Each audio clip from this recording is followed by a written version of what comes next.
అందరికీ నమస్కారం. ఈరోజు వీడియోలో మనం మార్చి 3వ తేదీ గ్రహణం ఎప్పుడు ప్రారంభమవుతుంది? ఎప్పుడు ముగుస్తుంది? అలాగే గ్రహణ సమయంలో పాటించవలసిన నియమాల గురించి తెలుసుకుందాం. 2026వ సంవత్సరం మార్చి 3వ తేదీ సాయంత్రం 3 గంటల 21 నిమిషాలకి గ్రహణం ప్రారంభమవుతుంది. తరువాత సాయంత్రం 7 గంటల 52 నిమిషాలకి గ్రహణం ముగుస్తుంది. కాబట్టి మార్చి 3వ తేదీ మధ్యాహ్నం 12 లోపు భోజనాన్ని ముగించాలి. అలాగే గ్రహణ సమయంలో ఖచ్చితంగా ధ్యానం కానీ, జపం కానీ చేయాలి. ఆహారం వండకూడదు, తినకూడదు. వండిన ఆహార పదార్థాలు ఏమైనా మిగిలి ఉంటే వాటిపైన దర్బలు వేయాలి. ఇలా వేయడం వల్ల గ్రహణ కిరణాల ప్రతికూల ప్రభావం ఆహారంపై పడకుండా ఉంటుందని శాస్త్రాలు చెబుతున్నాయి. అలాగే గ్రహణం పట్టినప్పుడు, గ్రహణం విడిచిన తర్వాత కూడా ఖచ్చితంగా తలస్నానం చేయాలి. గ్రహణం ముగిసిన తర్వాత ఇంటిని శుభ్రం చేసుకొని దీపం వెలిగించాలి.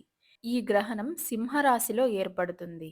కాబట్టి ఆ రాశివారు మరియు పుబ్బా నక్షత్రం వారు గ్రహణ శాంతి చేసుకోవడం మంచిది. 3వ తేదీ మంగళవారం పౌర్ణమి సంపూర్ణ చంద్రగ్రహణం భారతదేశం మొత్తం కూడా కనిపిస్తుంది. ఈ గ్రహణ కాలం మొత్తం 3 గంటల 27 నిమిషాలు ఉంటుంది.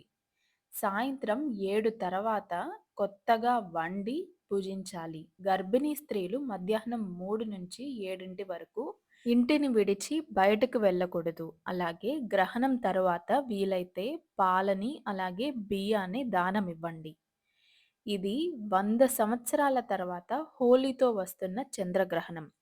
శాస్త్రవేత్తల వివరాల ప్రకారం 100 సంవత్సరాల తర్వాత ఈ రోజునే చంద్రగ్రహణం హోలీ రోజున ఏర్పడుతుంది. ఇది ఒక అరుదైన ఖగోళ సంఘటన. హోలీ, చంద్రగ్రహణం రెండూ ఒకే రోజు వచ్చాయి. ఇది సూర్యుడు, భూమి, చంద్రుడు ఒకే సరళ రేఖపైకి వచ్చినప్పుడు సంభవిస్తుంది. దీనివల్ల చంద్రుడు ఎరుపు రంగులోకి మారుతాడు. అందువల్ల దీన్ని బ్లడ్ మూన్ అని కూడా పిలుస్తారు. ఈ చంద్రగ్రహణం పూర్వ ఫాల్గుని నక్షత్రం సింహరాశిలో ఏర్పడుతుంది. కాబట్టి తప్పకుండా భారతదేశంలో ఉన్నవారు అందరూ కూడా సూతకాల నియమాలు పాటించాలి. వీడియో నచ్చితే లైక్ చేయండి, షేర్ చేయండి. ఇలాంటి మరిన్ని ఆధ్యాత్మిక విశేషాల కోసం ఛానల్‌ను సబ్స్క్రైబ్ చేసుకోండి.